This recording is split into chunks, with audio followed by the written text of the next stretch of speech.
भोलेनाथ कहने लगे सती ये तुम्हारे पिता दक्ष ने यज्ञ रचाया है, ये सब वहीं जा रहे हैं। तो मैया बोली बाबा तो चलो ना तुम, हम सब लोग भी चलेंगे। अरे आप ही तो कहते हो गुरु के यहाँ, पिता के यहाँ, मित्र के यहाँ बिना बुलाए भी चले जाते हैं। भोले बाबा बोले बिना निमंत्रण के जाओगी तो अपमान होगा। पर मैया बोली महाराज, और देखो पीहर में कोई कार्यक्रम हो तो चैन ना है पत मैया न को, हाँ भले ही 1 महीना पहले से एडवांस में काम करवाए ले तुम, सुनो तुम्हें जो भी काम कराने हो सो करवाए ले, पर माँ भैया की शादी है, हाँ हम तो जाएंगे। और पीर में कोई भी कार्यक्रम हो देखो वहां भेज दियो, फिर तुम भले ही मुझे मत भेजना कहीं भी। बड़ी शौक होती है माताओं को। तो मैया सती कहने लगी बाबा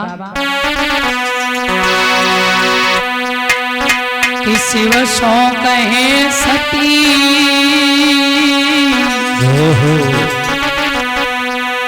शिव शौक है सती, और भोला बोई माई के भिजवाई शिव शौक रही सती, भोला बोई माई के भिजवाई, शिव शौक है सती, भोला बोई माई के भिजवाई, शिव शौक रही सती, भोला बोई माई के भिजवाई।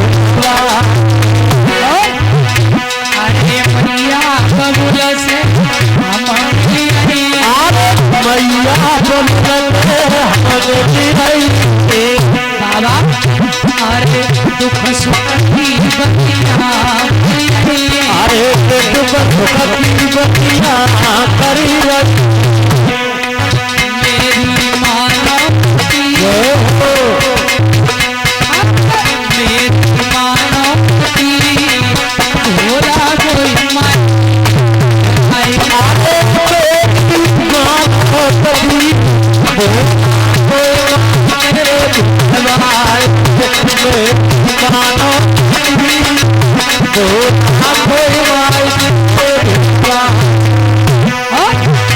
अरे मेरे पिता ने यज्ञ रचाई, मेरे पिता की रचा, अरे मेरे पिता ने यज्ञ रचाई, मोसी आवाज गाय बुलाई, मेरे पिता की रचाई, मोसी आवाज बुलाई।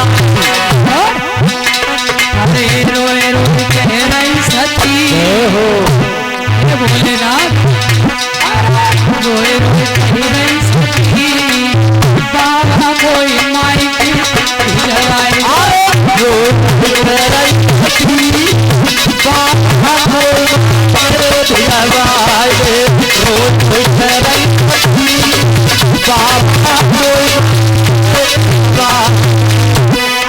शिव शौक है सती, भोला कोई माई की भिजवाई,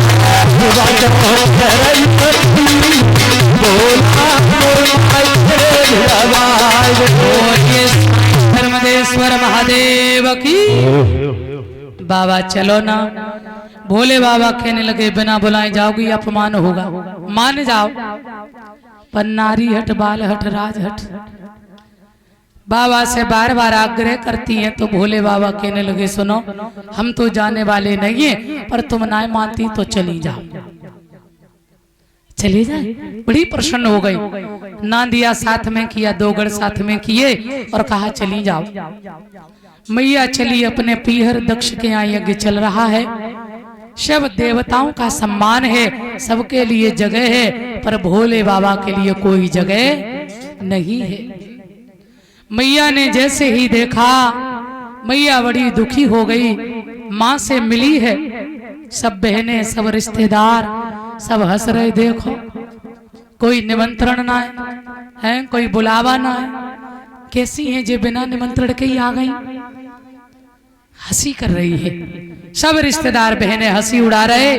मैया को बर्दाश्त नहीं हो रहा है। और जब अपने प्राणनाथ का अपमान देखा भोले बाबा का, फिर तो मैया सती आग बबूला हो गई। सब कुछ बर्दाश्त है, लेकिन अपने पति का अपमान नहीं सह सकती हूँ। अपने पिता को जाकर के समझाने लगी, पिताश्री अरे शिव के बिना कभी यज्ञ पूर्ण नहीं होता है बाबा, मेरे बाबा का आप अपमान कर रहे हैं, इसलिए पिताश्री आप भोलेनाथ का अपमान ना करें तो ठीक है। लेकिन एक भी बात का दक्ष ने ध्यान नहीं दिया। ये अपमान जब बर्दाश्त नहीं हुआ, मैया सती ने अग्नि में प्रकट होकर, देखो अपने शरीर से ही योग अग्नि में अपने शरीर को त्याग दिया। योग अग्नि में जब शरीर को त्यागा है, भोले बाबा के सर में गंगा थी, तो कहते हैं जैसे ही सती भस्म हुई है तो सखी मरण सुन सखी बिलखानी और बहो नैन दोन से पानी। भोले बाबा का तिलक धुलता हुआ जैसे ही नीचे आया है तो उसी समय भोलेनाथ समझ गए कोई कारण जरूर है, ये गंगा क्यों रो रही है। भोले बाबा ने नेत्र बंद किए तो देखा सती जीवित है नहीं, सती संसार से जा चुकी है। क्रोध आया भोले बाबा को, अपनी जटा को उखाड़ा, एक वीरभद्र नाम का राक्षस बनाया है और कहा जाओ दक्ष के यज्ञ को जाकर के विध्वंस कर दो। सारे यज्ञ को तास नाश कर दिया। सब महात्माओं की जो ब्राह्मण लोग थे दाढ़ी बाड़ी नोच ली और अंत में जाकर के दक्ष का धड़ जो था वो सर से अलग कर दिया। त्रहामाम त्रहामाम त्रहामाम सब देवता चिल्लाने लगे। तो अंत में आज भोले बाबा को बुलाया, हे महादेव हे दयालु रक्षा करो मेरी। तो भोले बाबा बड़े कृपालु, भोले और भाले, प्रसन्न भी बड़ी जल्दी होते हैं और नाराज भी जल्दी होते हैं। भोले बाबा प्रसन्न हुए और देवताओं के सामने प्रकट हुए तो कहने लगे कहिए। बोले प्रभु ये यज्ञ जो है वो अधूरा है, इस यज्ञ को पूर्ण कराओ। उसी समय भोलेनाथ ने कहा कि जो माँ अपने बच्चे को पीठ दे के सो रही हो उस बच्चे का सर काट के लाओ। क्यों? यज्ञ को करने वाला दक्ष जो है उसका धड़ अलग हो चुका है। जब तक दक्ष का सर नहीं लगेगा धड़ में तो यज्ञ कैसे पूर्ण हो। एक बकरी अपने बच्चे को पीठ दे के सो रही है, सो बकरी का सर लाए लगाया दक्ष के और वो पुनः जीवित हुए और यज्ञ को पूर्ण कराया। बकरे का सर लगाया। सुखदेव जी कहते हैं सावधान, बकरे का सर क्यों लगाया?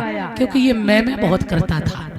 हाँ, इसलिए कभी भी अहंकार हमें नहीं करना चाहिए। लिखा है